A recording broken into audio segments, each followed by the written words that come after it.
Yes, good morning, distinguished participants. Can everybody hear me? Yes, sir. Okay, great. So I trust we had a wonderful session yesterday. From the feedback coming to me, I could tell that it was well worth it, and we all had value for our money. And today, we have a lineup of experienced facilitators. One of them would also be with us this morning. His name is Francis Olawale. I'm sure that we are going to also enjoy his own session as well. As at yesterday, we took you through the process of training.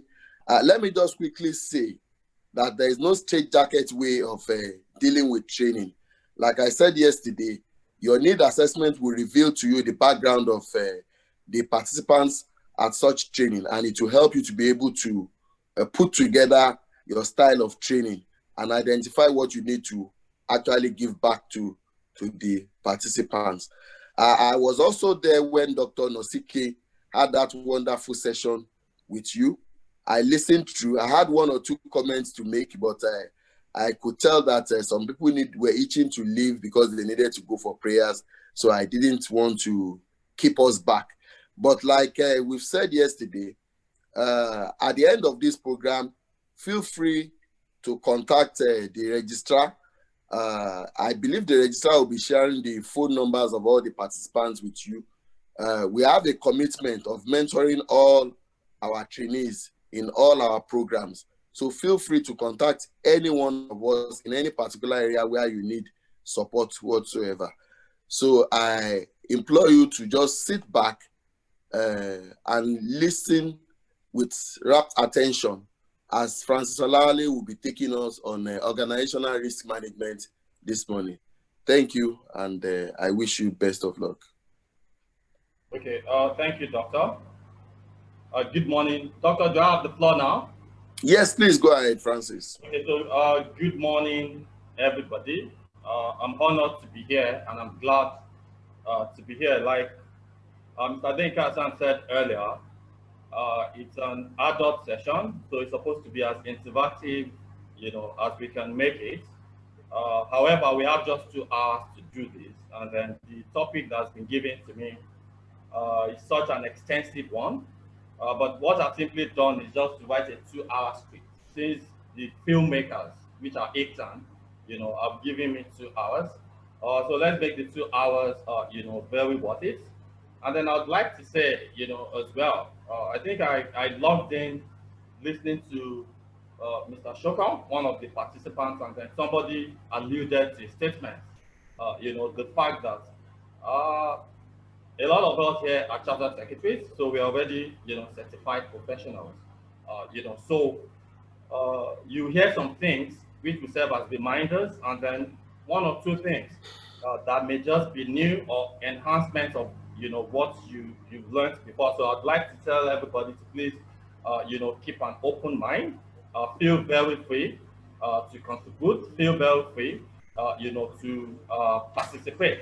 On that note, I'd like to welcome you once again, and I'd like to congratulate you for coming to this class. As I was saying, I like the statement I met Mr. Shokon saying, which talks about open-mindedness, to learning. It's as if he looked into my slides. If you look at what I have before you, my opening slide says that the illiterate of the current times, the 21st century, will not be somebody who cannot read and write.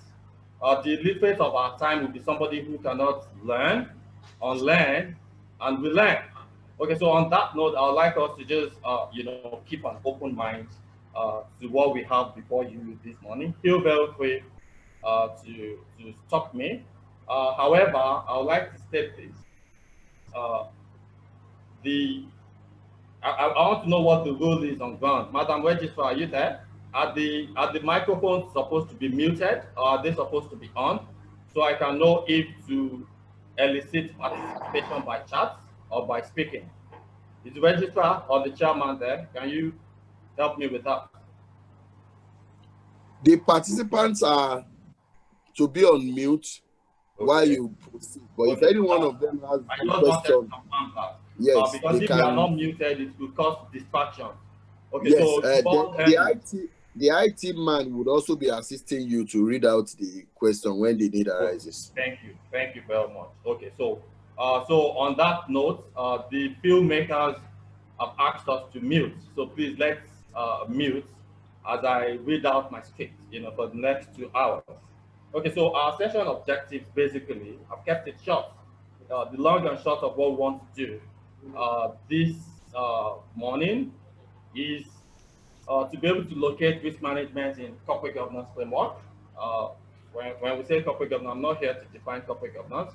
Other facilitators will do that, and I'm sure a lot of us here, will do that excellently as well. But to be able to locate risk management within that corporate governance framework, and then to be able to describe the nature of, risk and enterprise management, because the topic before us is organizational, risk management, and then the best model to illustrate that to my thinking, is the enterprise risk management. So I think at the end of this session, we should be able to describe that, and then we should be able to identify the role of the board in risk management framework, not just the board, other players within the rank and file of the organization, and then we should be able to, come to a point where we'll understand the need, to keep the business running. I mean, a part of our topic says sustainability, organizational risk management, and the end point, is to ensure sustainability, which is continued existence of the company. So having said that, I'd like to, begin with the end in mind. Yes, we want to talk extensively about risk management, but to what end? To what purpose? Is to ensure the continued existence of the company. In other words, to ensure that the company is sustainable. So I chose, like I told you, is my script. The producer has given me 2 hours, so I chose to write my script, with anti-climax, which is beginning with the end in mind. So sustainability. You know, in recent times, there have been a lot of campaign, and then a lot of us here will be company secretaries and board players. You know that the attention of the globe with respect to expectations, from corporate organization is nothing less than impacting, the society, and then effective, stakeholders management. Effective stakeholders management is extremely key, to sustainability, because a company is not an island of its own. There is no company that is an island of its own. You are interdependent on the players and the stakeholders, around you. So I'm sure a lot of us would have heard that concept ESG, economic, social, and governance, as parameter to measure, sustainability, as parameter to measure, stakeholders coordination and stakeholders management. Okay, so I've given a three-dimensional definition, of sustainability here. The three-dimensional, definition that I've given here,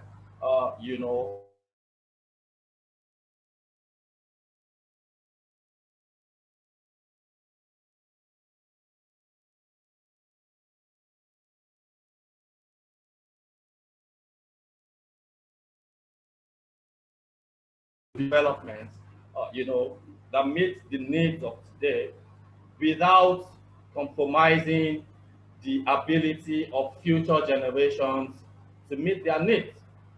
The ability to develop yourself, to develop your capacity as an entity, to develop your product, to grow your profits, to develop your people, the capacity of your people, to enhance the capacity of your board, to meet, in a nutshell, to meet your organizational goals without you, engaging in things, that will jeopardize the ability of the future generation to meet the same needs. That is, social in nature. The second definition that I gave here is the fact that sustainability has to do with creating value, creating value for an organization, of course, long-standing value for the organization, and as well, enhancing the mechanisms, the various resources, that drive that value. So it's a two-legged thing. You're creating value, and then you are enhancing, the machinery, the mechanisms, the resources with which you use to produce that value. Okay, so that's sustainability. Then lastly, in my three-dimensional definition, sustainability is a business approach. A business approach in which you aim at building, long-term value in terms of competitiveness. Uh, it will be foolhardy, for any organization. Okay, someone is raising his hand. Do you have a question? AJ Galaxy, are you trying to get my attention for something? Okay. Okay, so I can move on. Okay, so I was saying, that the third definition of my three-dimensional definition is, when you see sustainability as a business approach, basically, of course, the long run is to meet organizational goals. But you do that, through, competitiveness. You understand, without, compromising, your short-term goals, as well. In other words, you keep your gaze, on the end points, and without you, without you compromising your immediate. That's keeping your gaze on the ultimate, without you compromising, your immediate, because it is the aggregation of your various immediates, that aggregates to the achievement of the ultimate. Okay, so basically that's sustainability. If I'm supposed to wrap all of this, into one, I will say sustainability basically, is the ability to ensure that the company or the entity, because we are talking from the perspective of company now, organization, to ensure that your entity or your organization, continues to exist, continued existence of your organization. Of course, healthy, profitable, continued existence of your organization in a nutshell is what, sustainability is. And then I just, showed us some indicators, not exhaustive in any way, a few indicators, to show you that you're on a good path, to sustainability. Uh, I mean, when a child is 5 years old, or when it's 3 years old, when it gets to the age that you should start toothing, and it tooth, okay, this is a child growing healthily. When the child gets to a stage that you should start standing up and walking, you'll be pleased that this child, is growing healthily.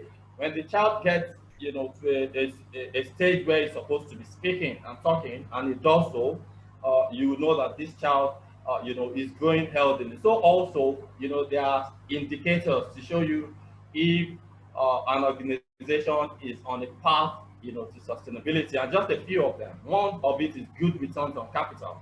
Of course, good return on capital for any, commercial entity will always be a performance parameter. It will always be, a basis to assess how the company is faring. So it's a key indicator of, sustainability. Then of course, increased operational, efficiency and optimal cost. As a company, begins to grow, you begin to master your operations and processes. We'll still talk about that later. You begin to master your operations and processes. You begin to fine-tune them. When you kick off as a startup, you're doing everything, anyhow. But as time goes on, you have what you call, standard operating procedures. At that point, you've been able to streamline, and master the processes involved, in your operations. And at the same time, you're able to minimize costs. Because one of the greatest threats, to profitability and consequently to continue the existence of a company, is cost. Anyone that cannot, manage costs, it's just like a human being. When you live, above your means, you're on a fast way to doom. So also for an organization, so an indicator to sustainability is when you've been able to increase operational efficiency, and then you're minimizing or optimizing your costs. That is, spending only at a level that can, derive maximum benefit for you. Then of course, minimum, employee turnover. I chose to put that, here. Don't forget that I had a three-dimensional, definition of sustainability, and one of the and then I premised, those three-dimensional, definition on the ESG criteria. One of the ESG criteria is the social criteria. Social criteria deals with people, human beings. We are social beings. We thrive on relationships. So when you have loyal, when you're able to, conduct your affairs in such a way, that you can elicit, the allegiance of the people working for you, is a good indicator to a sustainable, organization. We will not undermine, the need sometimes for a few people to look for greener pastures, or any positive reason that requires people to leave the organization. But it will definitely not be out of dissatisfaction, with the organization. So, when you have minimal labor turnover, is a good indicator, that you're on the path to sustainability. Then enhanced board brand and competitive, advantage. Of course, your brand is your identity in the marketplace. You offer, value into the market, and then the market receives your value and in turn gives you value. Okay, so when you have a unique brand, when you have a brand that commands, respect, and the respect commanded by your brand gives you a competitive, urge. It's a good indicator, to sustainability, and then of course sufficient financial and investment opportunities. This has to do, with innovation, creation, product development, business development. The companies that have continually stayed on top are innovative companies. In the days of Nokia, when Nokia was number one and sustaining, that tempo, their key tool, to sustain that tempo was innovation. And then I'm talking about the phone the phone accessory now. And I think it's iPhone that is doing that. Believe you me, iPhone is very innovative. Just when they have a feature in, say, iPhone 7, I'm not an iPhone, fan, so please bear with me. So I stopped being, I used to be, So let's say iPhone 7 has an ability such that it has voice recognition. You realize that the moment Samsung, Techno play competitively well now, start to imbibe those features, iPhone goes to the next level. They bring in, other features. So you see people who want to, remain, in existence in the business, terrace, you've got to be, innovative. But I would like to warn, as well, that there's something called, economics of scale. In being innovative, do not be faster than your capacity, because that could be, a speedy, ways to do, as well. So it has, its other sides. But, by and large, innovation in terms of opportunities, in terms of products, in terms of business development, of course, which, in turn gives you, an opportunity, to invest, to harness your financial assets into an endeavor, which will in turn, bring you returns. And then I finished it by talking about what we are here to talk about today, efficient risk management, and compliance. Efficient risk management, and compliance. Because of our time, and I'm time conscious, permit me to just move on. Like I told you, risk management is an extensive, module. It's a module that we could fit for this whole day. It's a module we could fit for 2 days. So permit me, I wouldn't be giving you, any case studies.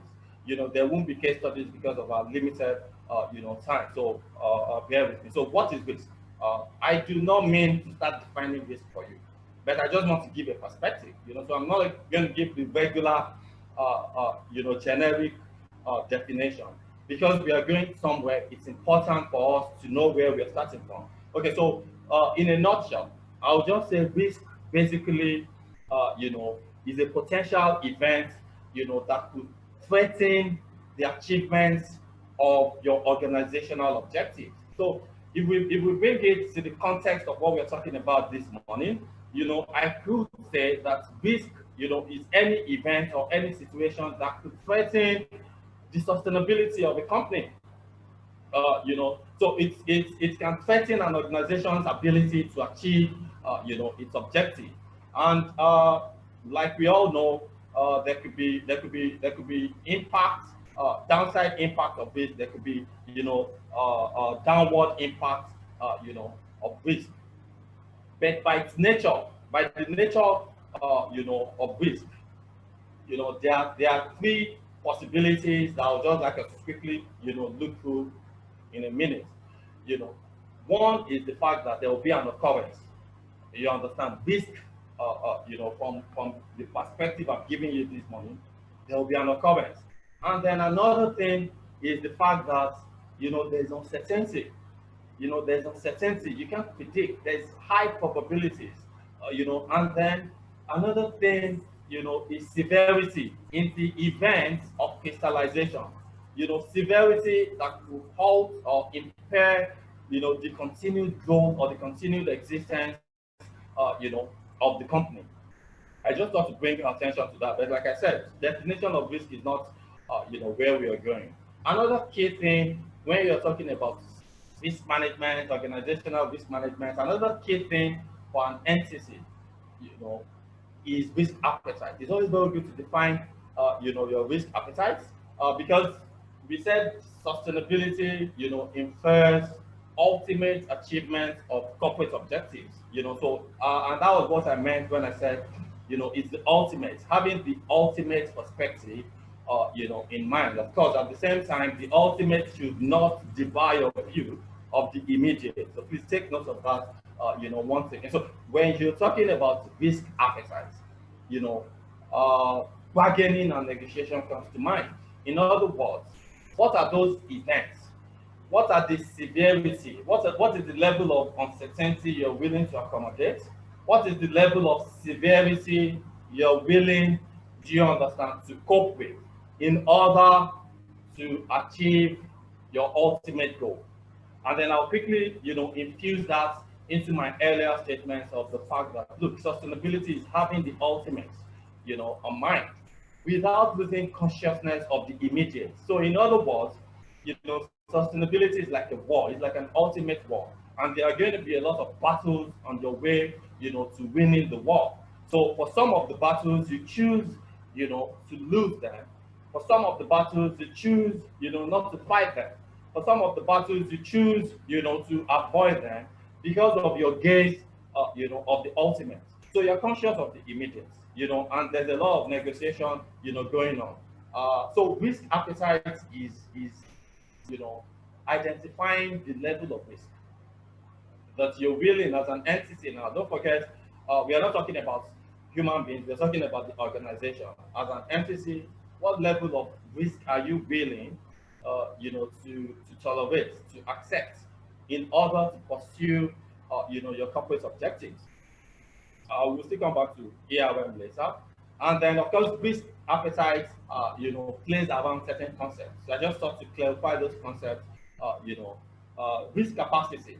I'm not going into theoretical, definition. So simplicity, risk capacity is just the risk you can afford.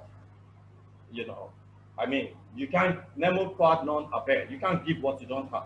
So if I have 100 million now, I could decide to borrow my 100 million. That means I have 100 million. I don't have 200 million. You understand what I'm saying? I cannot go for something that's 200 million. But what I have is 100 million. I can now decide to be sensible, not to eat with all my fingers, such that I rationalize. Or I could just borrow the whole, 100 million. But that 100 million is what I can afford, is what is at my disposal. While, your risk tolerance is the risk you prefer. Like I said, when I was, depicting sustainability with war and battles, I said you choose battles, you choose to win some excellently, knowing the place of that battle in your journey to winning the war. You choose to win that battle flat. And there are some battles you just ignore.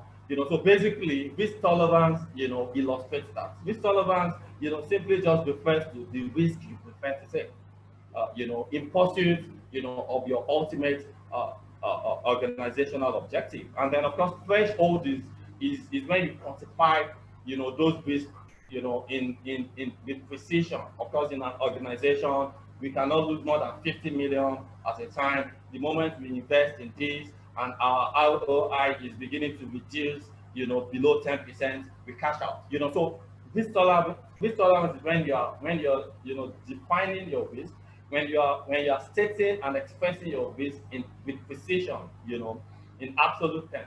Then of course risk appetite, which I talked about earlier, is the risk you need ultimately. That is what you really need, to pursue your ultimate goals. Okay, then I just added one.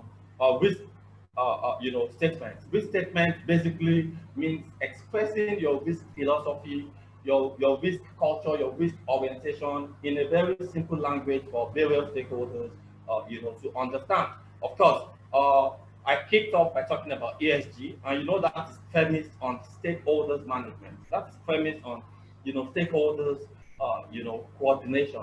Okay, so at every point in time as an organization, you need to have the big picture. You need to carry all stakeholders, along. So if the responsibility of the board, which is, risk management, if you come, to a definition or to an agreement of what, your risk path is, you have a duty, you have an obligation as well to carry all your stakeholders, along. So that is where risk statement comes in.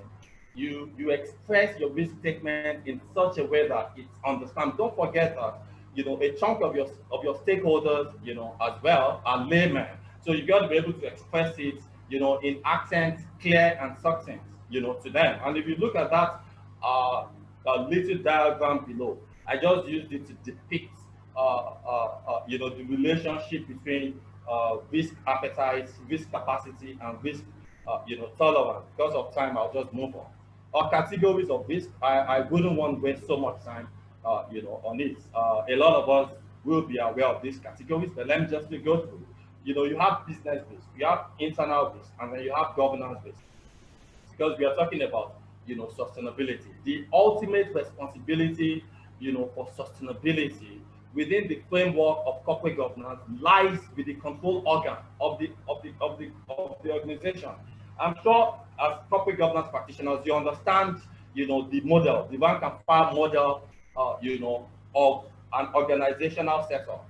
I'm talking about the, from that level of ownership, where you have the shareholders, to that level of control, where you have, the board of directors, and then to operational level where the MD and the executive management, run the show. Okay, so I've added a third category, which is governance risk, because the ultimate responsibility for risk management and the ultimate responsibility for sustainability of a company lies with the board, lies with the governing organ of the organization.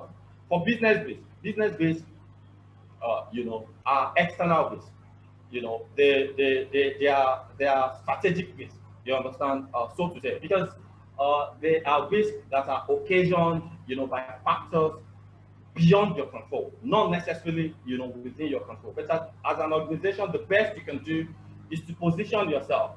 And then whenever I say this, what will come to mind, will be Goldman Sachs.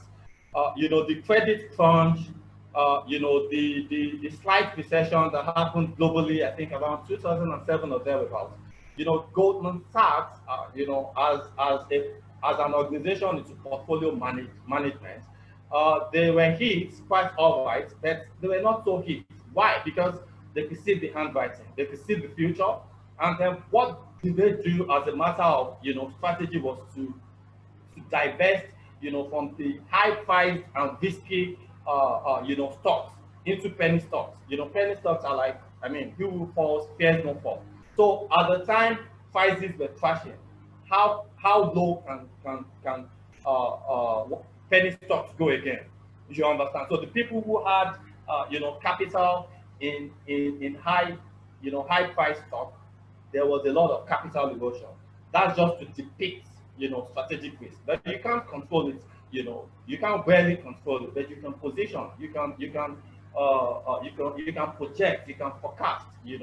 Scientifically, and thereby position yourself. So business risk are strategic risk. Risks, that occur as a matter of factors, surrounding the business. And permit me to I'm tempted to just quickly go through them.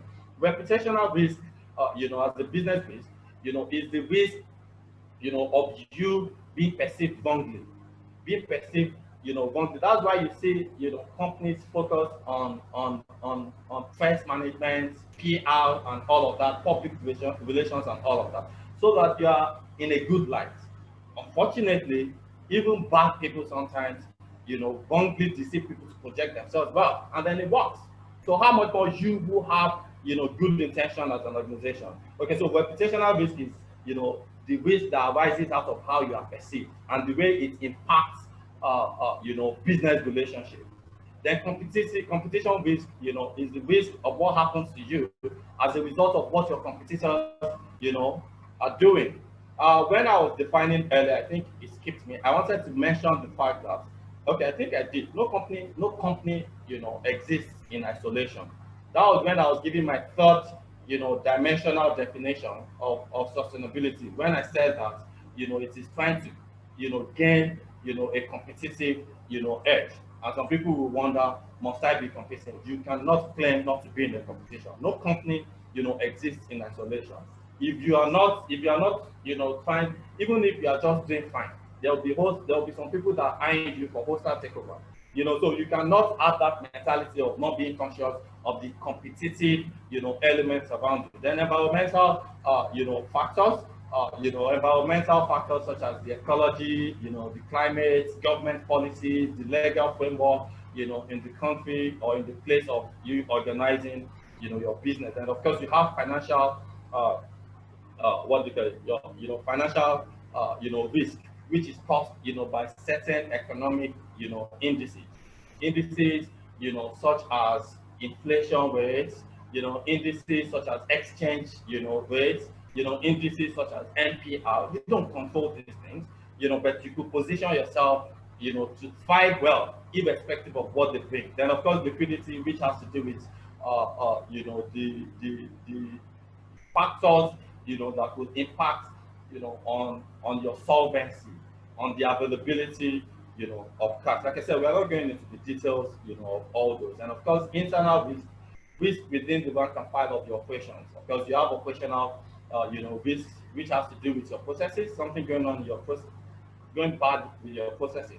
Compliance, of course, compliance as well, has to do with adhering to lay down, rules. You got to comply, and then you got to ensure that you manage, your feedback to your regulators, well. And then finance, which has to do with accuracy, of your accounting and record keeping system.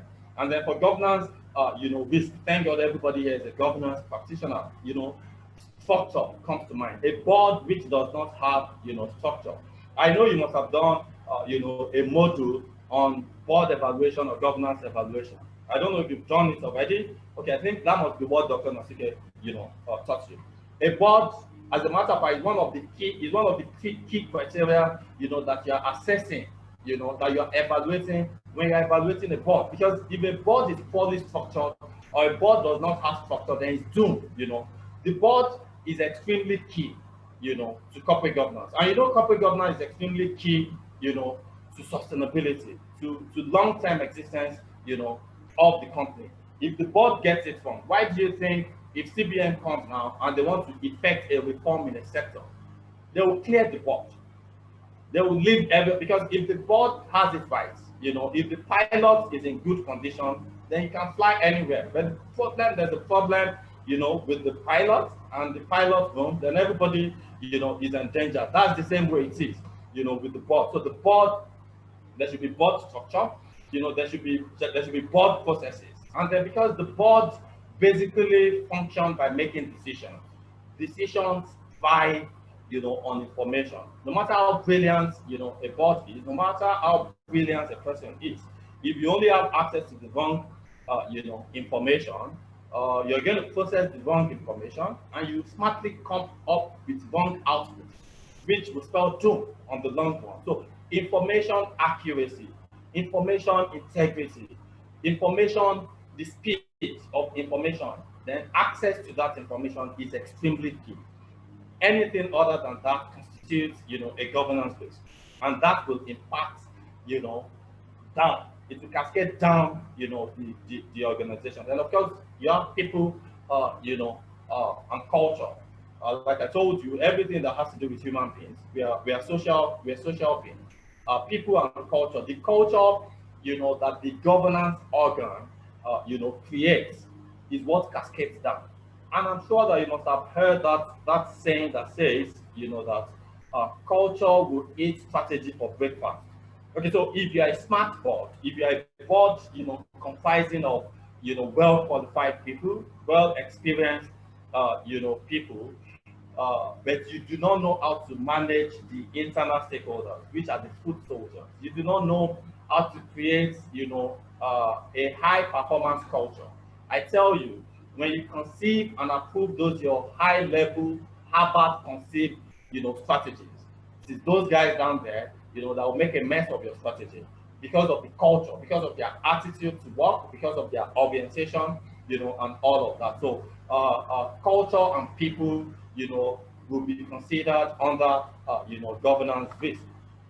Having said that, risk management, we are moving gradually, to risk. Risk management, Cadbury said something which I like.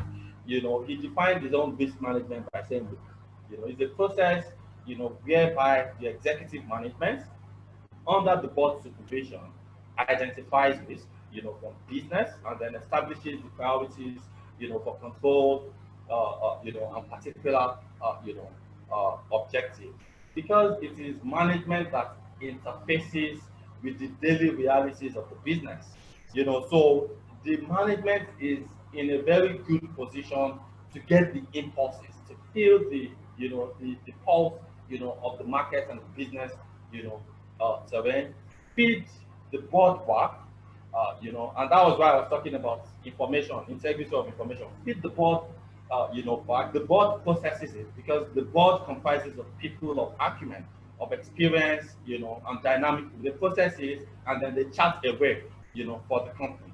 But what I like about Cadbury's definition is the fact that the management, the executives, play a key role because they're the ones that interface, with the business realities, as far as that particular company is concerned, on a daily basis.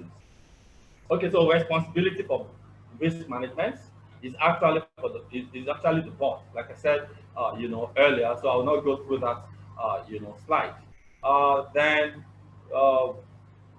talk about enterprise risk management because the topic that's been given to me has to do with organizational, risk management, and then you know, a model that illustrates well organizational risk management. I mean, you may even wonder why stress it because there is personal risk management. There's something called personal, effectiveness.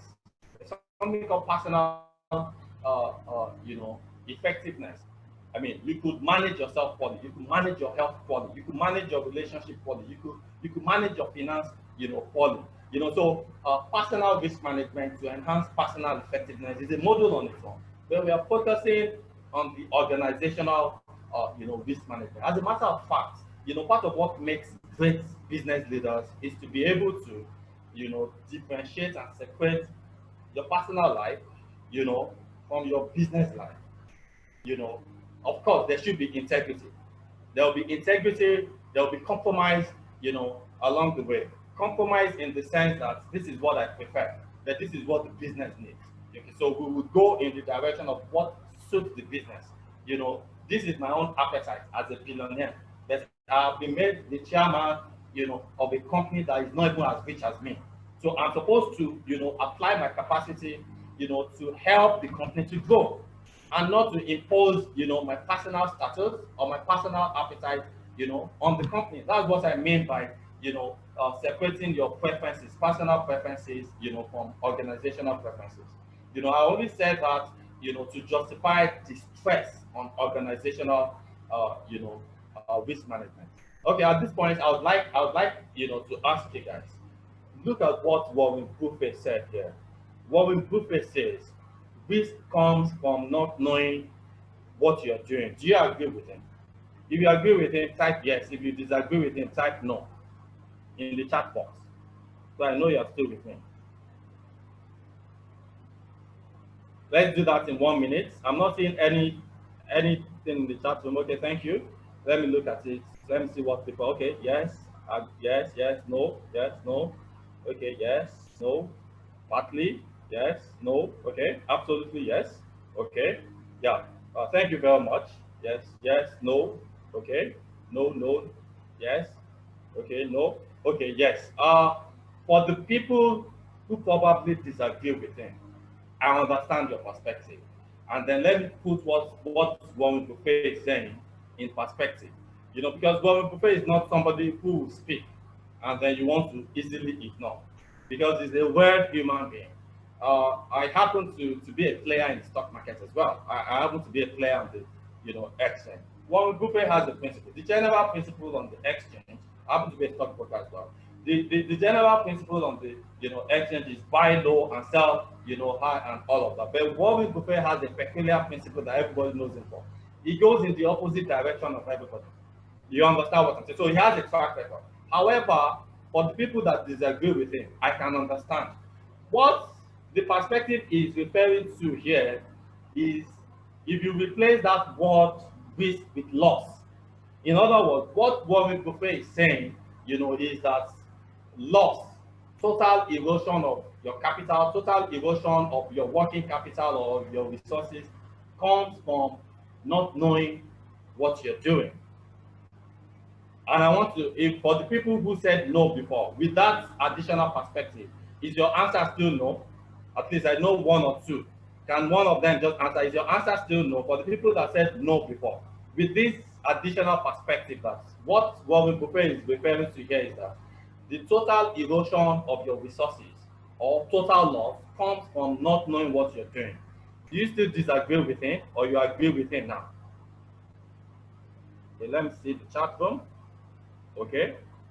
Okay, thank you very much. So thank you that everybody is on the same, page now. So what Warren is trying to say, is as an organization, if you have an idea of what you're doing, you should not be in a position of total, loss. And that's why the end point of our presentation this morning is business continuity plan. Because somebody will ask me what happened in the case of a pandemic. You understand what I'm saying? Where something just hit the whole world, hit the globe, by surprise, and then before you could say Jack Robinson, some company just went, moribund. Because of our time, let me move on. Thank you very much, for your responses. Okay, so uh, enterprise risk management. Like I said, we are talking of organizational risk management, and I'm using the ERM model. The ERM model, was made possible, at at the by Basel Accord.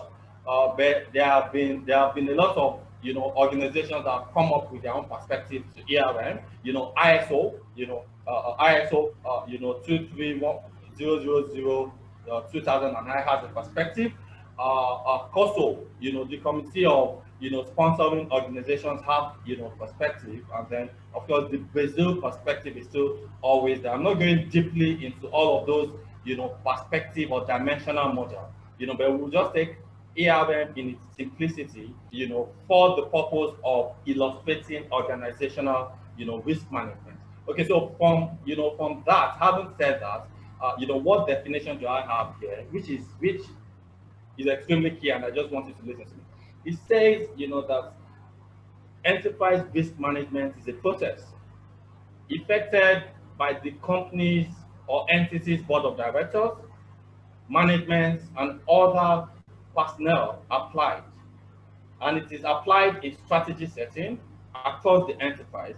It is designed to identify potential events. Don't forget that even right ab initio, I had put my definition of risk in a perspective. You understand? To go in the line of events, that constitute threats, to your continued, existence. So it says, that ERM, organizational risk management, because the organization is an enterprise. The organizational risk, management is a process, effected by lists, the key stakeholders. And then when is that process applied?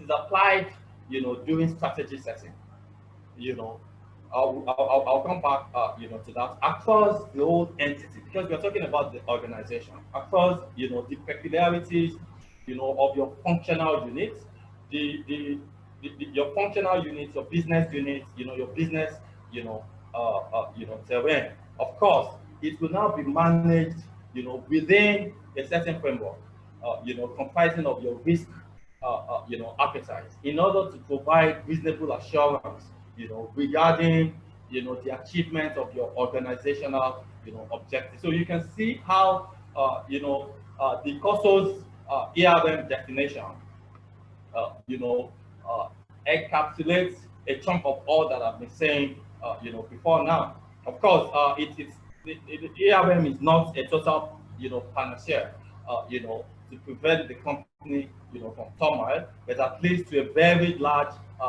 extent, it sustains, the company. So okay, and then I just gave a picture.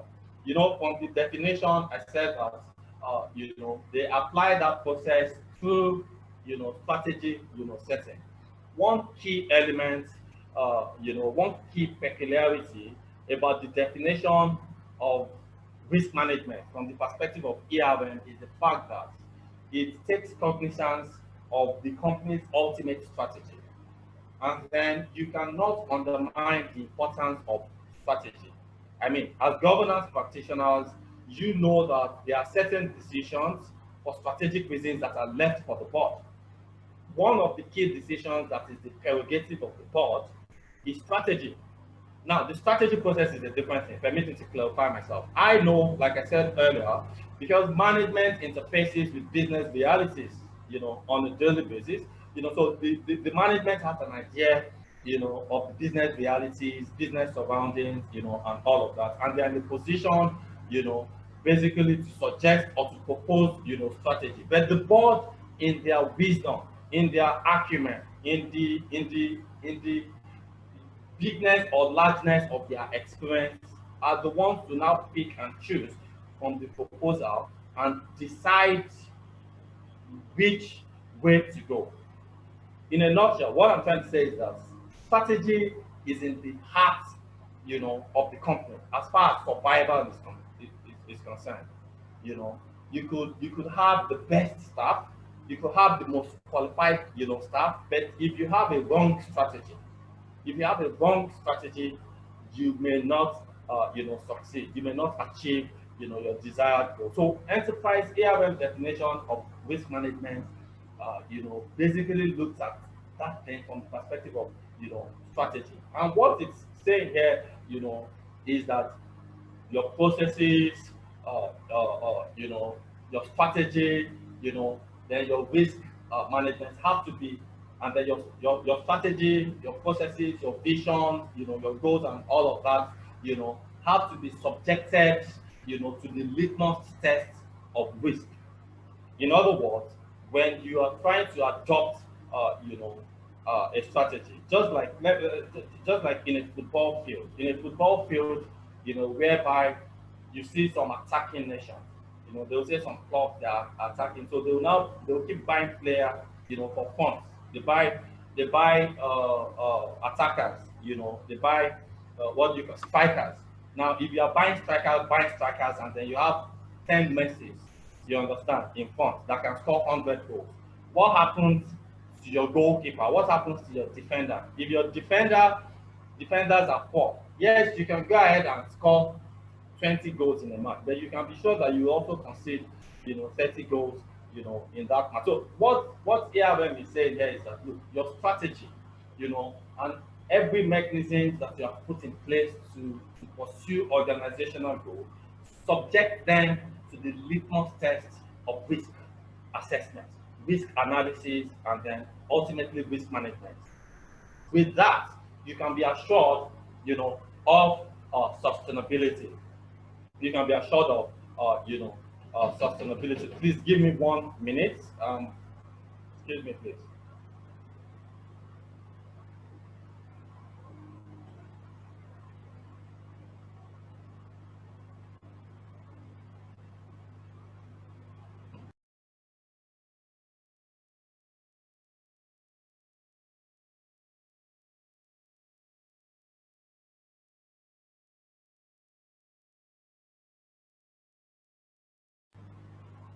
Okay, thank you very much. I just have to address a distraction. Okay, so as I was saying, so ERM says, look, your strategy and everything, every tools and mechanism that you tend to use, to arrive, at your destination in terms of, corporate, objective should be subjected to the litmus test, of risk.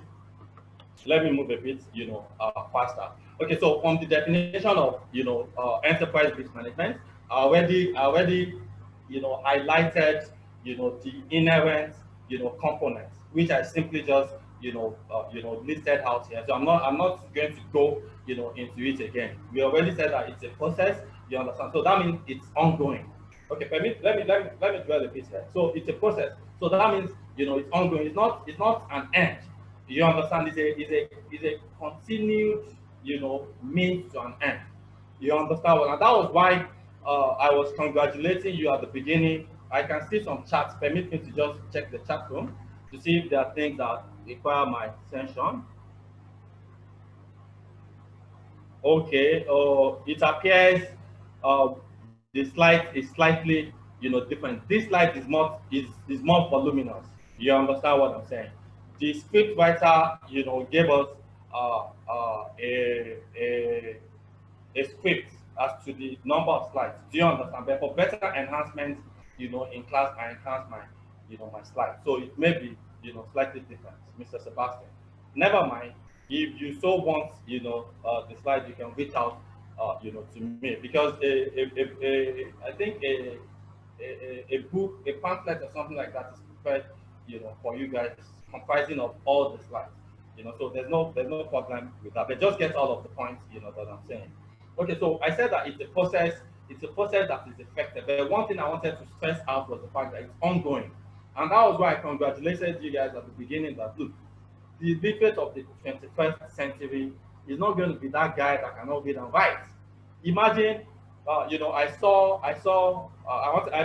just forgot to put it in my slides to illustrate this. I saw a WhatsApp joke of a little boy, that says that I put my grandmother's phone on silent and I went to her and I told her that her volume has finished. She gave me money to buy more volume, for her. you know, he put his grandmother's phone on silent, so it couldn't sound. And then he lied to her that just like data finishes, that her volume has finished. And then he asked her, for money to help her buy volume. And then he got the money from her. He increased the phone back, gave it back to her, and told her that she has bought, the volume. Just a side comment. But what we're trying to say here is that if you don't open your mind, to trends, you understand? Without you necessarily compromising whatever values you have. I'm somebody, I don't like closed-minded people in the name of sectionalism, in the name of tribalism, in the name of religion and all of that. While, I have my beliefs, I just believe in open-mindedness. That's how to survive in this age, and time. Understand the times. Just be open-minded, to feel the impulses, the realities, new realities, of these our emerging world. That was why I did a thumbs up, to you guys that you're still committed to learning. You should always be committed to learning. You learn, you unlearn, you will learn.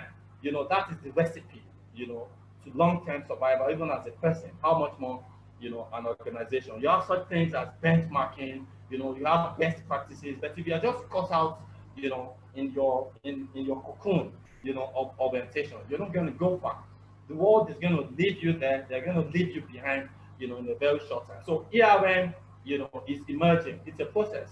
It's a process that keeps, revolving. I want to stress that. And then I also want to stress that it is applied in strategy setting. Strategy setting at a point is the point where you are carving out, what tools you are adopting.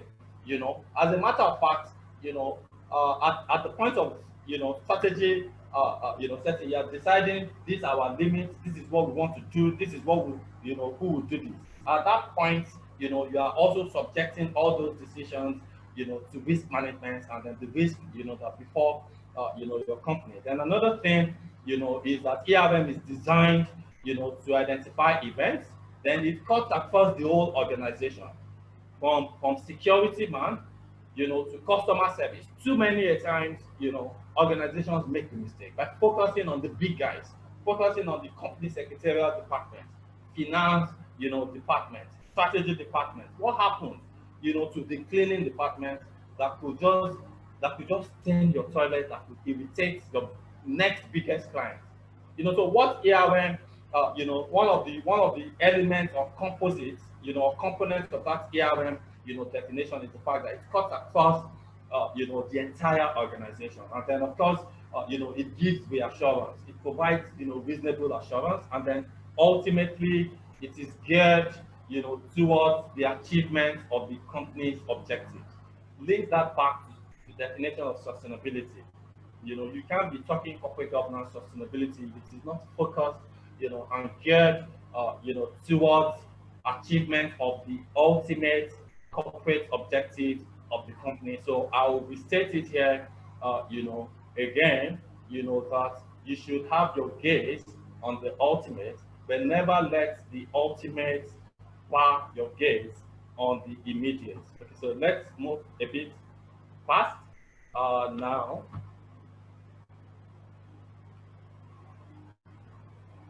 Okay, who are the players? I'm not going to dwell so much, in that. You have the board. I already told you that the board has the ultimate, responsibility for risk management. Then you have, management have a role to play.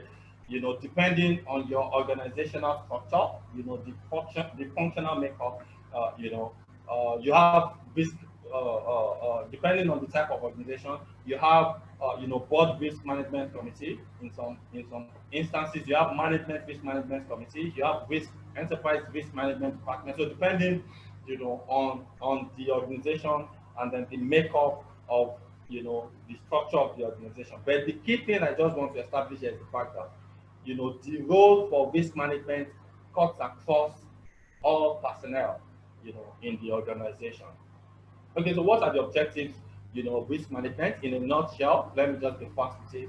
Of course, for risk oversight, that is a given, that synchronon, risk, oversight. And then another, objective of risk, ERM, is to be able to assign responsibilities, to be able to, give ownership at whatever quantum to every player, within, the organization. And of course, like I said earlier, to provide assurance, assurance, and then of course to provide, awareness, awareness. Part of the reason why culture eats strategy for breakfast is when the guys at the top, understand the strategy that is being, adopted, and then the guys down there don't have, the slightest idea of it, and then of course they will not act in consonance with what those guys up there, know. But with ERM, because it cuts across, the length and breadth, of the organization, so it creates, awareness, and then of course effectiveness. Effectiveness, infers, attainment of purpose. When you hear effectiveness, that means, the purpose for which an endeavor was intended, is achieved. And all of this, ARM helps to, achieve. So when we're talking of effectiveness, we're talking about the organizational, effectiveness, which infers achievement of the corporate organizational, goals. And then of course there are dimensions, in ERM. I want to believe this part. I can't remember if this part is in your notes. Basically, you could say there are principles in ERM, but there are dimensions, basically, and then I just read through them. You have this transparency, and insights, and then with this, you are ensuring that, there is impact, estimation. The chunk of the things, here we will still address them, in the risk management process. So I'll just pass, here. The benefits of ERM, I will also not, spend a lot of time going through this. It helps improve, the governance process. You will agree, with me. It improves operational effectiveness. Yes, of course. It improves, resource deployment. You will agree that, with me. And then, of course, ultimately, it enhances organizational stamina. Organizational stamina, in terms of poise, you know, and resilience.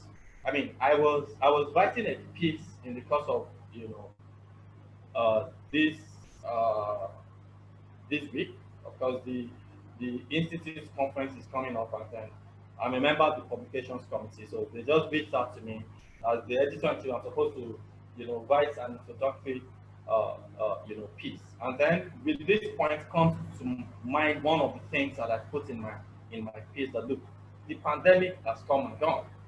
You know, but certain, just like Mr. Denka-san said, you know, I have about 3 networks, you know, here, you know, and about 3 devices as well, you know, for bearing all circumstances. Please bear with me, you know, for that. Let's move on. I believe I stopped at the point of, because I'm using my phone now, so I may not be able to share. When the other device comes on, I'll keep sharing. But I'll move on, you know, with the, you know, with the trend. So I was talking about, you know, dimensions, you know, in ERM, and then I moved from there to talk about the benefits, you know, of ERM. You know, so I established the fact that it helps to improve, you know, your governance process. You know, it increase, you know, positive outcomes and advantages. Hello, Francis. Okay, so I'm sorry, everybody. Okay, so like I was saying, where was I? I was talking about, you know, the third party risk. You know, where I said third parties will be rendering services. I mean, some people will configure your system. So you can increase the volume of the device, sir. The voice is low. The volume. Okay, can you hear me now? Just a bit. Is it better now? Yes, sir. Okay, so thank you. So I was talking about, you know, third party, you know, risk, where you have IT people install softwares, you know, for you. You have lawyers, even lawyers represent you, where you have, you know, you have to give the full facts. Of course, lawyers have their own professional, their professional code of ethics, but you have many other, you know, professionals who you will do one thing, you know, or the other. Can you hear me? Hello? Yes, I can hear you. Let me do this for you to hear me. Can you see my screen? Yes, we can see your screen. The horse is. Okay, to show me that you can see my screen. To show that you can see my screen. What do I have on my screen? I'll check the chat page. You have. Oh, don't worry, IT. I'm talking to the participants. Okay, let me unmute them because they were muted so that you can. Okay. I think I can see their responses now. So, okay, so we're on the same page. Okay, so They can unmute themselves and speak, sir. Okay, it's fine. It's okay. Okay, so business response risk. They're hearing you loud and clear. Go ahead. It's another risk, you know, to watch out for. You know, business response, you know, risk, and that could arise if you do not have, you know, a capacity or a mechanism to respond, you know, to unforeseen situations. And that's why the last thing that I'll be talking about will be, you know, business continuity, you know, plans. You know, business continuity and crisis, you know, response risk arises, you know, as a result of your inability, you know, to respond effectively or to respond well, you know, to unforeseen situations, you know, when they arise. And then, of course, you have, you know, data and new technology, you know, risk. And the risk in that, because we are talking about, you know, sustainability, the risk in that is that you'll be committing funds, you'll be committing, you know, resources to technology, committing resources to researches, and just before you have it delivered to you for use, something better than that has come up. You understand? The risk, you know, that could present is the fact that you could, if you are not strategic about it, you could just have, you know, resources. You could just, it could scatter, you know, your resource. So you gotta have, you know, a framework, you know, to that. You've got to have, some policies, to that as to how soon do you launch into a new methodology or into new, technologies, that are being, created. First, I need to tell you that for this, one good balance you will have to do is that you can't afford to be, one of the laggards or the late joiners, and at the same time, you can't be too fast, such that, you are one of the first people to log on to it, and then bigger versions come, and then, all of the investments you've committed. So the essence of what I'm saying is the fact that you should have a framework, you should have policies, in which you scientifically or you logically, analyze trends, such that, you now agree or you adopt, your own approach, in terms of how soon or how late, you latch onto new technology. Then of course, culture. I talked about, culture earlier on. I talked about culture, and I said that the culture, of the people. For example, you go to some organizations and right, from the receptionist, you are so happy with them. Everybody has been groomed to value customers. Not only the relationship managers or the management, staff. Everybody from security. I don't want to advertise brands there.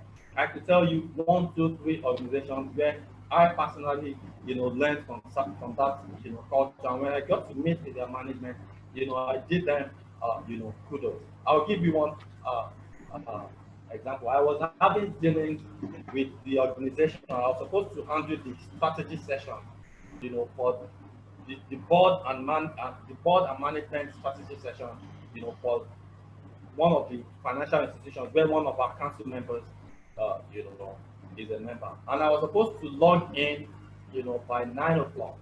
I was supposed to make the first, it was virtual, like this. And the HR personnel that was working with me from the first day after the MD communicated the acceptance of my proposal, they just handed me over to an HR, personnel. And I bet you the same way the MD handled me is the same way that personnel handled. And when we were talking, I called her like 5 minutes or 10 minutes, to the time, to say, look, I'm ready on my systems and my experience, with organizations. I hope, and the lady told me, in our own organization, our 9, is our 9. And I logged in at that 9 o'clock. Everybody, so the board members, the management, people, everybody, was. I was now telling that council member that, an ex-council member that, if you guys had a different culture, your forming or your looking frame, would have been betrayed by the situation, that we have. I just use that to depict, culture. Culture, information, third party, those things look like transient, things. But they are abstract things that could make, or mark, an organization. So culture, the risk of a bad culture, a nauseating culture that eats up, whatever strategy or whatever, intellectual, direction the board has, to offer the company. A bad culture to choke that and to make such, intellectual progress in effect. And then, of course, board information. I said this, earlier, but I still brought it here, as well. Board information is the business of the board is decision making. And then sometimes if you do not understand the business of the board, you could get irritated that a couple of guys just come in their suits, either quarterly or whenever they meet, and then everybody is running helter-skelter, and then they've spoken within 3-4 hours, and then they chat the past, for the next 3 months, for us. If you don't understand the interplay, that's when you envy. The business of the board is decision making. There's not just decision making, it is informed decision making. So information is extremely key, to effectiveness of the board. If the information is wrong, if you don't have a mechanism, for credible, speedy, information for the board to use, in making its, decision. All other efforts, will just be, will just be rendered null and void, by the lack of integrity, in the information. Like I said, we have a 2-hour script. I could go on and on with respect to board information. There's a lot to say, about board information, but I'll just, leave it there. Okay, so I just came up with some statistics, with respect to what I was saying, earlier about information. So about cyber attack. I was trying to focus on cyber attack. I'll just go back, to it. Growth in the use of internet. We are in a cyber world. We are in a virtual world now. And I just got some statistics that said now there has been increase, in the use of internet. We have 3.4 billion internet, users now. 8.4 billion connected devices, connecting one thing, the other. About 4.4 billion e-commerce, transaction, about 2 million petabytes of internet traffic, as of 2019, from my source. All of these are just statistics, to show you the gravitation towards, the new cyber life. You understand that we are living. And then as this cyber life, comes, there have also been statistics with respect to cyber incidents. About 44% increase, in incidents, of cyber, theft and cyber, hacking and all of that. And then you have about, 2 billion, cost of, cyber crime alone. You understand, in Africa, cyber crime, have got, away grouping, $2.4 billion, about $2 billion, The essence of this page is just to bring your attention, to the impacts and to the realities, of our cyber, world.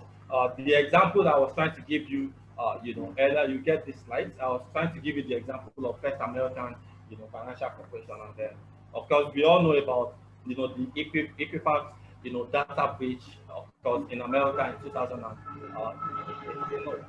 The First American happened in 2018. Equifax happened, in 2019, where there was also, a data, breach. These are just examples to the types of risk I brought your attention to, earlier.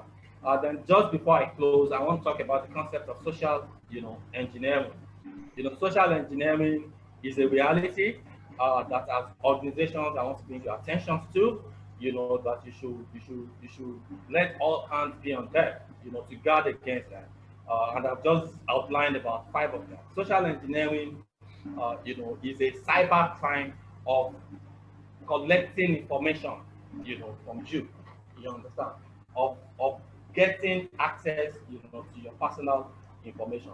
There was social engineering in those 2 cases, that I just mentioned, the Equifax and then the American Financial, whatever. Okay, so phishing. Phishing is when they use emails to try to lure you into sites, just to be able to gain access, into the systems, into the records, in your system. You click, something on an email, and then they have access into your system, and then they hack your system and then get all the information and all of that.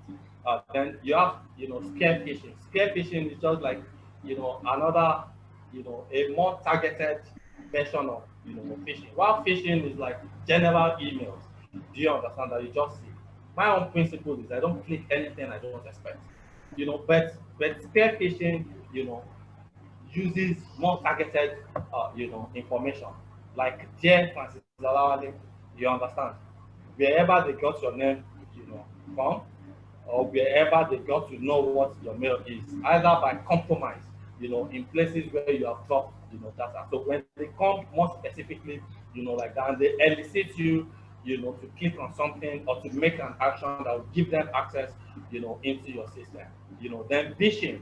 Phishing is another social engineering whereby, you get, anonymous calls, from unknown numbers or undetectable numbers, and then you picking it, gives, some access into your phone, data and all of that. I'm sure you've heard it before where they say, look, you don't pick so number is, coming around. Don't ask me how they get to be able to do that. I'm not, a cyber crime or a cyber criminal, but we know these things, happen. Then you have smishing. Smishing, is just the SMS version of all what we are talking about, where you receive, SMS. And then this mission happened to, a younger cousin of mine, recently. God just saved her that particular account. She didn't have more than 200,000. But, for her, a young graduate, you understand, of 200,000 was a very big deal. All she did, it was even, all she did was clicked on something. And I said, I thought I told everybody, you don't click either through SMS or email, anything you don't know, you don't click. But they send you on, SMS, and then through SMS, you click something, and then before you know it, they gain access into your whatever. Then we have social media, mining. The way they do this is that they have what they call social atoms, that soft bound the net through the social media. There's something they brought, man. People's information to be able to use it. Okay, remove it. Say, add something to social media account. Please mute somebody. Yeah, remove. Please mute. Okay. Okay, so that's that. For that. Lastly, okay, so what I put here was just an advice from WHO. You get this slide possibly, and then you'll be able to see it, but I won't spend much time on that. Okay, so lastly, in rounding off, one talk about business continuity plan, and then I'll quickly refer us back to where we started from. The essence of perspective of risk management that we are talking about is to ensure and to aid continued existence, the continued existence of an entity or an enterprise or an organization. Okay, so there is a need as well to plan for that. After all of the ERM methodologies that we just talked about in the last 2 hours, it's important to have a document, that you call, the business continuity plan. Now, the business continuity plan, is like a higher version of disaster recovery plan.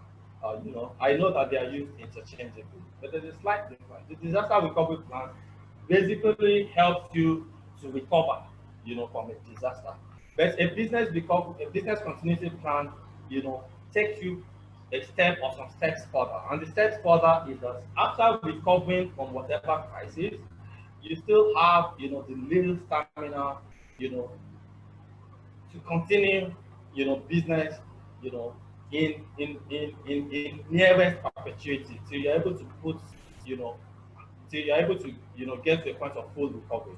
Before you get to that, full recovery, there's an element of continuity, in perpetuity, in your operation. So that's basically, what, business continuity, plan is. And then what, I put here, I also tried, to create a scope. What the slide in front of you, I just tried to create a scope using, the 6 capital model. The 6 capital is used, to illustrate sustainability, and then what these 6 capital models do is that they create value that enhance continued existence, of, the company, and there are 6 dimensions, like that. Don't forget that we are linking, risk management, with sustainability.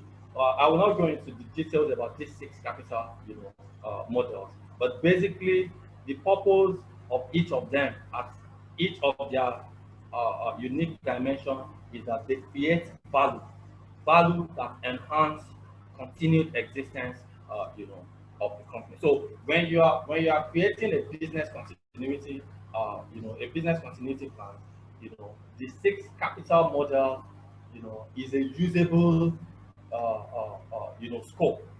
The 6 capital model is a usable tool to create the scope. You understand the dimensional scope, around which you are centering, your continuity plans as far as your, sustainability and continued existence, is concerned.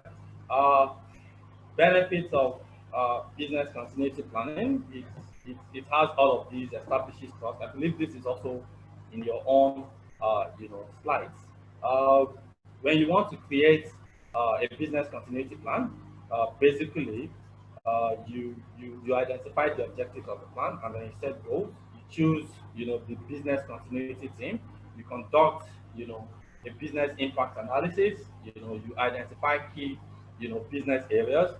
You identify pain points. You create steps to maintain operations. You develop, a testing. You test, that plan, and then you create a training curriculum to train all the players and the roles everybody will play in the event of, crisis, and then you continually, review that plan, and then be assured of, assurance within the system.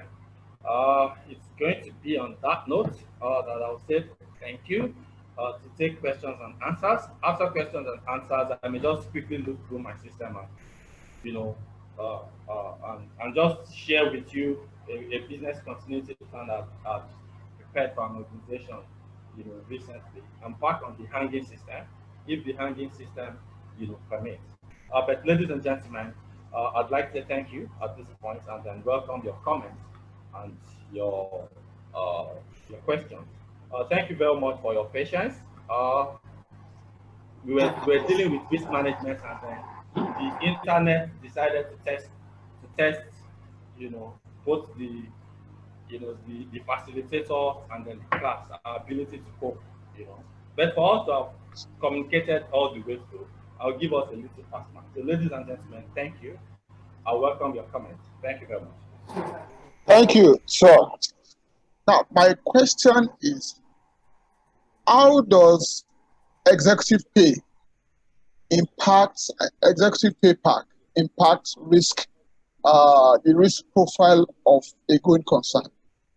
Because I'm asking this question. You see the trend in the US, where executives are paid so much that the pay pack of a CEO can almost take down the company, especially if he has to be forced out and has to be paid. So I want you to interrogate this issue for us, please. I know it's not an issue yet in Nigeria, but we'll soon get there.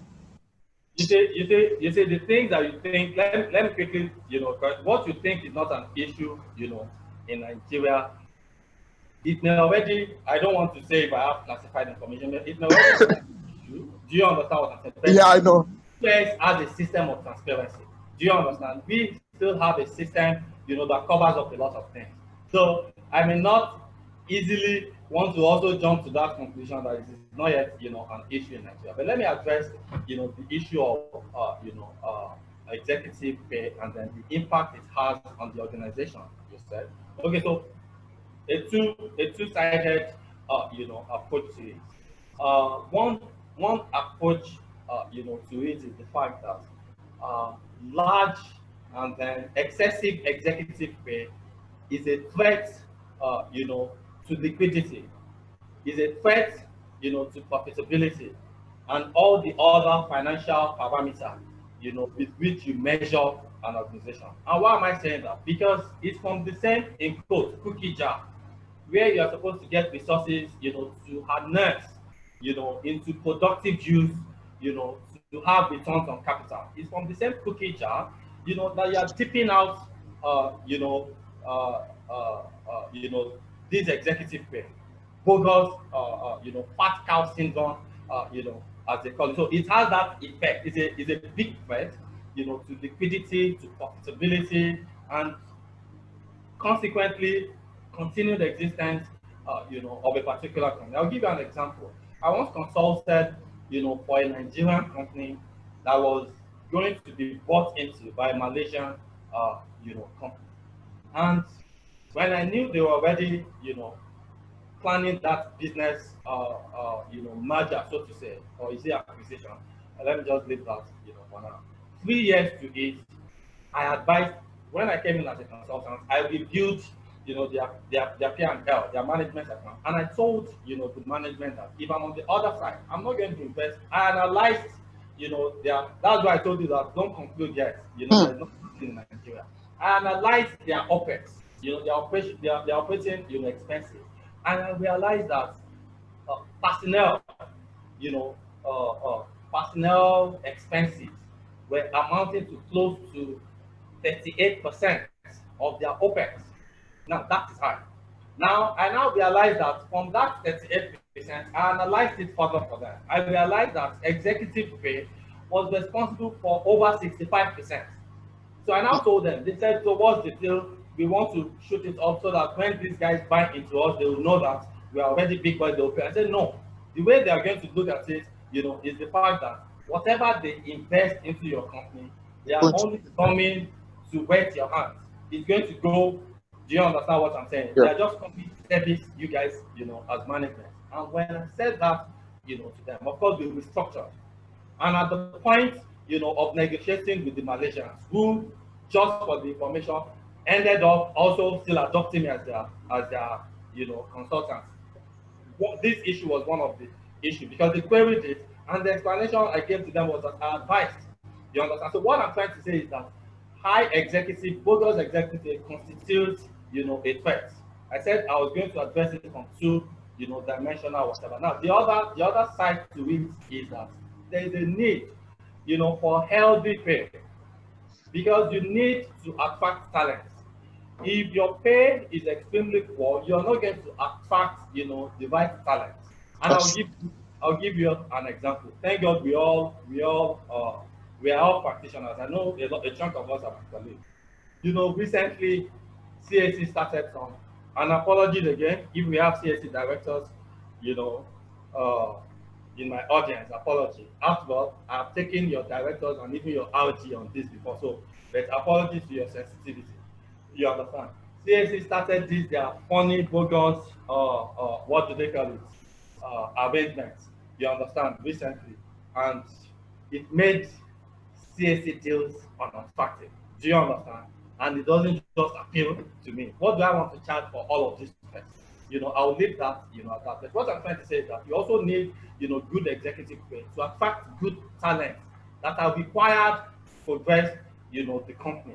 So I hope that satisfies, you know, your longing a little bit in view of our time. I don't know if there's thank you. Yeah, I'm grateful. I think is the registrar there? Can somebody speak to me? Can I take a bow? Or is there any other comments from anybody? If you have any comments, there are a couple of questions for you, sir. Oh, okay. So you can read them. Should I go and check myself? Okay, so you can read them out for me. Yes, we are just going through the question now. The first one says, please, could you recap those who are responsible for risk assessment in organization? That's one. There are several that we identify and then we'll read out to you to pick up. Let me repeat that again. Please, could you recap those that are responsible for risk assessment in an organization? Okay, so thank you very much. And thanks to the person that asked, you know, that question. I'm trying to recap, and I'm not very sure if I even, you know, stated them. You know, as far as risk management is concerned, enterprise risk management, I said to you, you know, that the peculiar thing, you know, about ERM is the fact that, you know, it cuts across every functional unit of the organization, and then it assigns goals to all stakeholders within the organization. So from the board, you know, to the management, to the board committees, you know, to the CEO, to the HODs, you know, to the risk officers themselves. You know, you have some people you call risk champions, you know, everybody has a role to play. But with respect to risk assessment, as the person, that's why I'm thanking the person, because the person has just brought my attention to it. I'm not sure I mentioned it, you know, earlier. With respect, you know, to risk assessment, you know, and then I would like to take responsibility that from my own experience, this is, you know, my own recommendation, you understand. Within, you know, the system, if you are not using an external consultant, you can use your internal audit, you know, for risk assessment. You know, when I was talking about, you know, evaluation of risk, which is still talking about risk, you know, assessment, the ultimate responsibility is on the board, but the board doesn't carry it out, you know, by itself. The board creates a framework, or the board assigns people to do it on its behalf. The ultimate liability is on the board. You understand? So from my experience, is either you're using an external, an external consultant who should not, be your auditor, who should not be your auditor. Why? So that the auditor's independence is maintained. It's not always very good to use your external auditor for any other thing, because it will impair, the objectivity of the audit exercise. Because you are going to pay him, he's going to charge you for those things, and anything finance will be a subject matter, in audit. So it's never advisable to use your external auditor. So you can use an external consultant. Do you understand what I'm saying? Part of what the institute, ICSAN, is trying to equip us for is for chartered secretaries to be able to do it. It is nobody's land. Do you understand? Let me just chip this in. I was one of the representatives of ICSAN when we were interfacing with Financial Reporting Council. Do you understand? We have friends there. Some of them are members of the institute. And we said, look, for corporate governance audit, for board evaluation, why don't you guys do something and make it, what do they call it? Exclusive to chartered secretaries. Of course, they politically did it. If you look at the code, Financial Reporting Council didn't give it to anybody. So our own as an institute, I'm glad, what this committee is doing is to equip ourselves so that if we are not empowered, by legislation or by statutory documents, we can be empowered by fact. It does not matter what your background is. When you are good at something, if you render a service, you understand, to an organization, and you even tell the organization that, do you know that I don't have PSC? And you have rendered effectively, for them. The chairman will say, we are not interested in that. If you have offered valuable service to them, they'll say, I beg, we are not interested in your PhD. Come and do it again. So if we don't get the bragging rights, do you understand, by legislative document, we can get the bragging rights by effectiveness and by fact, which is why ICSAN, you understand, is doing this. For risk assessments, people think, yes, it's more of the accountant, all of that. But we as governance practitioners, we are better risk assessors because we are better trained in risk management. And I know because ICSAN has a full, module on corporate governance. That is pushing many other institutes in Nigeria, because I also belong to other institutes and I'm a faculty, you understand, and I do one or two things. They invite me, but I know that all these things are being spawned on by ICSAN, syllabus. I know people will be more attuned to inviting their accountants. Do you understand? So you can use your external auditor or your internal auditor or your governance consultant. So if you have, a governance firm, chartered secretary, firm, you understand. I know the institute is doing a lot with the public practice, committee to bring our attention more to these things and let us know that we can do it, as governance practitioners. You understand? So you can use an external consultant, which can be a secretarial firm, and I beat my hand on the chest, that governance practitioners, we can do that. Or you could use, a chartered accountant firm, or you use your internal, auditor. And one key thing about all of these people is that there is independence. Independence. The internal auditor, is responsible to the board. He only has a dotted line, reporting line to the MD. But he reports to the board. So he has a bit of a high level, of independence, fearlessness, that management can't do anything to me. I'm a board, picking, so to say. So you can use your internal auditor or an external, consultant, which can be a governance practitioner or an accounting firm. Have I answered that, sir, or ma? So I see any other questions? I'm trying to look at it. Would you classify a non-disclosure agreement as a mitigating, factor? Of course, a non-disclosure, agreement, yes. But a step, before that, ma or sir, whoever asked that question, a step before that, is proper due diligence. Proper due diligence, because everybody carries the name of. I'll give you an example. ICSAN is one of the partners of IFC, and then before IFC agreed, to be our partner, the process was I was one of the people in the school of thought that what's the deal. The process was such an extensive one, And at the end of the day, IFC say, okay, yes, Ixan, we are partners. That's why we can co-certify. There are programs that Ixan IFC certify and they are internationally recognized. Now, I made friends within the rank and file of IFC. And in one of the instances, one of them, informed me that all those gestation periods, they were doing, integrity test, diligence test, due diligence on Ixan.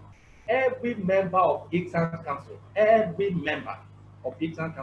was investigated to where you had worked, and then you know how these guys, can be. Now, why were they doing that? Because agreements, like they said, if you sign an agreement, if you reach an agreement with a liar, it's as good as you not having an agreement. So, an NDA, a non-disclosure agreement, is in right order. It's a mitigating, factor. But before that, a step to that is intense due diligence about the person.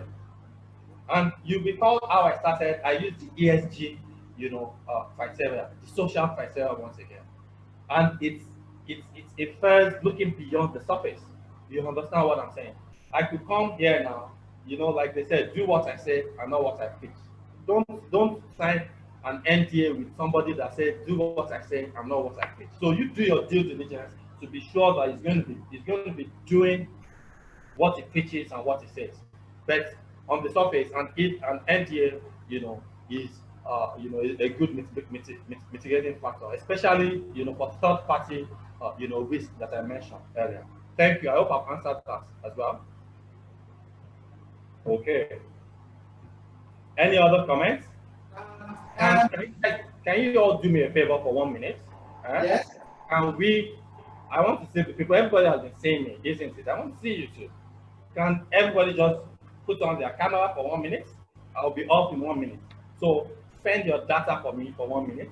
Let me see everybody and then hear voices. Maybe say one or two things. So can we do that in 1 minute? Or is that too much of a risk to ask of you? It's not within your risk at the time. Thank you, Olawale Francis. Thank you, Mr. Olawale. Well done. Brilliant. Thank you. Brilliant performance. It's great to be here. Thank you very much. Thank you. Thank you. Thank you, Mr. Thank you. Thank you, Mr. Olawale. Thank you. Well done. Thank you, Mr. Olawale. Thank you, Mr. Olawale. Thank you, Mr. Olawale. Thank you.